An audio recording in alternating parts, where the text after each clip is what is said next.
लड़का बनी बहू। पूरे 28 साल का हो चुका था ऋषभ, लेकिन शादी करने को तैयार ही नहीं था। माँ बाप पूरी तरह से परेशान हो चुके थे। जब भी किसी लड़की का रिश्ता ऋषभ के लिए लेकर आते तो वो शादी करने से साफ मना कर देता, चाहे लड़की कितनी भी सुंदर, कितनी भी अच्छी क्यों ना हो। ऋषभ के माँ बाप को इसकी वजह समझ में नहीं आ रही थी। अरे ऋषभ बेटा, अच्छी खासी नौकरी लग गई है, दिखता भी इतना अच्छा है, आखिर बात क्या है, तुझे शादी क्यों नहीं करनी? देख, तू हमारा इकलौता बेटा है, अगर तू शादी नहीं करेगा तो कैसे काम चलेगा?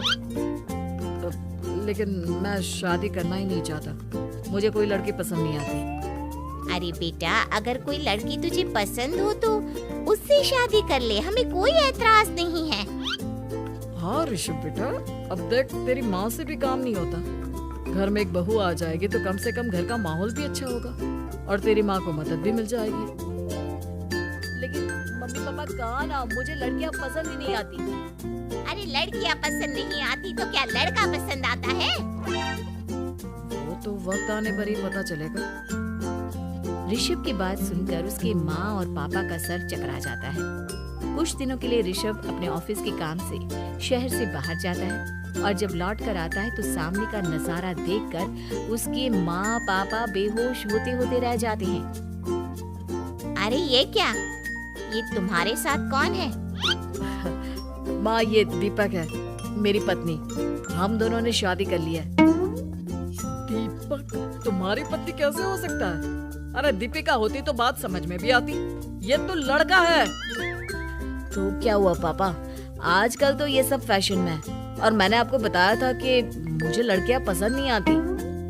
अरे तो इसका मतलब ये थोड़ी है कि तुम दीपक को दीपिका बनाकर ले आओगे। मुझे बहू चाहिए, बहू के रूप में, ये आदमी नहीं। लेकिन मम्मी जी, मैं आपकी बेटे से बहुत प्यार करती हूँ, मेरा मतलब करता हूँ। अरे इसको तो करता हूँ करती हूँ का अंतर भी नहीं पता। लेकर जाए इसे वापस। अगर आपने इसे घर से बाहर निकाला पापा तो मैं भी इसे के साथ चला जाऊंगा। मैं ऋषभ के बिना जी नहीं सकती, मेरा मतलब जी नहीं सकता। हमारा जिंदगी भर का साथ है, प्लीज हमें अलग मत कीजिए मम्मी जी, पापा जी। हे भगवान, ये तूने क्या दिन दिखाया? मेरे बेटे को थोड़ी अकल दे दे, लड़के को बहू बनाकर घर में ले आया है। अब क्या होगा, हम दुनिया को क्या मुंह दिखाएंगे? माँ, बेकार में परेशान हो रही हो। दीपक आपके सारे काम करेगी और एक अच्छी बहू की तरह आपके साथ रहेगी, देखना। पहले तो खुद तो क्लियर कर ले कि ये कुछ करेगा या करेगी, बाद में हम सोचते हैं कि हम क्या करें। बहू के आने के बाद क्या करते हैं, मुंह दिखाई की रस्म, तो आप भी वही कर लीजिए। आप चाहे तो मैं पूरे मोहल्ले में न्योता दे आती हूँ। अरे रहने दे, तेरी वजह से बेइज्जती और ज्यादा होगी। आई बड़ी, अब मेरा मतलब है आया बड़ा न्योता दे। अगले दिन सुबह के वक्त दीपक बड़ी नजाकत से चलता हुआ सबके लिए चाय बनाकर सुबह सुबह बालकनी में आ जाता है। प्रणाम मम्मी जी, प्रणाम पापा जी। ये देखिए, चाय बिल्कुल आपकी पसंद की है। मुझे ऋषभ ने सब कुछ बता दिया था कि आपको क्या क्या पसंद है। हे भगवान, ये सब क्या हो रहा है? ये क्या नौटंकी है? नौटंकी कहाँ है? माँ देखिए तो, मेरा दीपक आपका कितना ख्याल रख रहा है। लाओ, अब जो भी है, जैसे भी है, चाय पियेंगे ही सही। थोड़ी देर के बाद, वैसे दीपक, चाय तो तुमने बहुत अच्छी बनाई है, चलो कुछ तो अच्छा हुआ। अगले दिन, अजी सुनते हैं, आज पैरों में बड़ा दर्द हो रहा है, लग रहा है घुटनों में फिर से कुछ न कुछ प्रॉब्लम हो रही है। डॉक्टर ने वो दवाई दी थी, उसकी मालिश करो ना अपने घुटनों पर, आराम मिल जाएगा। वो क्या है ना, खुद के हाथों से ठीक से मालिश नहीं हो पाती। अरे मम्मी जी, आपको परेशान होने की क्या जरूरत है, मैं हूँ ना, लाइए मैं आपके पैरों पर मालिश कर देता हूँ, मेरा मतलब कर देती हूँ। अरे रहने दे, रहने दे, घर में बहू होती तो सेवा करती, यहाँ तो आदमी बहू बनकर बैठा हुआ है। मम्मी जी नाराज मत होइए, एक बार मुझे मौका तो दीजिए आपकी सेवा करने का। अच्छा ठीक है, ये ले दवाई लगा दे। दीपक बहुत अच्छे तरीके से घुटनों की मालिश करता है। थोड़ी देर के बाद इतना आराम मिल रहा है क्या बताऊं, ऐसा लग रहा है मेरे घुटनों में कभी तकलीफ थी ही नहीं। लगता है तुम्हारी लड़का बनी हुई बहू तुम्हें पसंद आने लगी है। ऐसा कुछ भी नहीं है, वो तो बस इतने अच्छे से मालिश की इसलिए मैंने इसकी तारीफ कर दी। मम्मी जी पापा जी आपस में लड़ाई नहीं करते। अच्छा आप ये बताइए शाम के खाने में क्या खाएंगे? पनीर, दाल मखनी, पुलाव, कुछ भी स्पेशल बता दीजिए। अरे भाई ये सारी चीजें मुझे तो खाने में बहुत ही पसंद है। तुम क्या कोई औरत हो जो पनीर दाल मखनी बनाओगी? हाँ, अरे लड़का हो तो लड़के की तरह बिहेव किया करो ना। भले ही मैं लड़का हूँ तो क्या हुआ, अब तो मैं ऋषभ की पत्नी और आपके घर की बहू हूँ, तो मुझे उसी तरह से रहना पड़ेगा ना।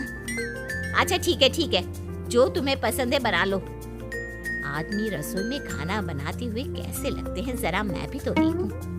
शाम को दीपक सबके लिए अच्छा सा खाना बनाकर डाइनिंग टेबल पर लगा देता है।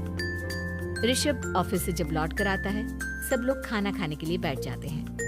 अरे वाह, क्या गजब का पनीर और दाल मखनी बनाई है। ऐसा जायका तो होटल के खाने में भी नहीं आता। दीपक कितना अच्छा खाना बनाती हो, मेरा मतलब बनाते हो। तुम्हारी इसी अदा की वजह से तो मुझे तुमसे प्यार हो गया। अरे बहुत हो गया, आदमी होकर आदमी से प्यार करती हो। अरे लेकिन कुछ भी कहो, जरा खाना खा कर तो देखो ऋषभ की माँ, मजा आ जाएगा। हाँ वैसे बात तो आपकी सही है, खाना तो वाकई में लाजवाब है। इतना स्वादिष्ट पनीर तो मैंने अपनी जिंदगी में नहीं खाया। कितना अच्छा होता अगर ये दीपक दीपिका होती। और फिर अगली सुबह कुछ ऐसा होता है जिसे देखकर ऋषभ के माँ और पापा ना केवल खुश होते हैं बल्कि हैरानी से उनकी आंखें फटी की फटी रह जाती हैं। उन्होंने जो नजारा अपनी आंखों के सामने देखा उसे देखकर उन्हें अपने आप पर भरोसा नहीं हुआ। सुबह का वक्त था, सब लोग बालकनी में बैठकर सुबह की चाय का इंतजार कर रहे थे। तभी रसोई में से एक बहुत ही खूबसूरत लड़की, जिसके लंबे लंबे बाल थे और जिसने साड़ी पहनी हुई थी, हाथ में चाय की ट्रे लेकर वहाँ आती है। अरे ये कौन है? रातों रात हमारा लड़का लड़की बहू बन गया क्या? मुझे लगता है कोई सपना देख रहा है। इतनी सुंदर बहू तो हमने सपने में भी नहीं देखी। देखा माँ, जादू हो गया जादू। अरे लेकिन ये है कौन? तुम्हारा वो आदमी वाला पत्नी कहाँ चला गया? आपने मुझे पहचाना नहीं? मैं दीपक नहीं दीपिका हूँ। इतने दिन से लड़की के कपड़े पहनकर आपके घर में आपकी बहू बनी हुई थी। माँ ये दीपक नहीं, दरअसल ये दीपिका थी, लेकिन इसे लड़कों की तरह रहने का शौक था और इसे लड़की की तरह रहना मंजूर नहीं था, इसलिए मैं इसे लड़के के रूप में आपकी बहू बनाकर यहाँ ले आया। तो फिर अचानक ये उसका हृदय परिवर्तन और रूप परिवर्तन कैसे हो गया? वो क्या है ना, मुझे बाद में एहसास हुआ कि आप लोग इस बात को लेकर बहुत दुखी हैं कि आपकी बेटी ने एक लड़की के साथ शादी की है, इसलिए मैं अपने असली रूप में वापस आ गई। हमने कोई पुण्य कर्म किए होंगे जो तुम्हारे जैसा, मेरा मतलब तुम्हारे जैसी बहू मिली, इतनी खूबसूरत और इतना ख्याल रखने वाली। भला हो भगवान का कि हमें लड़की बहू मिली है, लड़का बहू नहीं।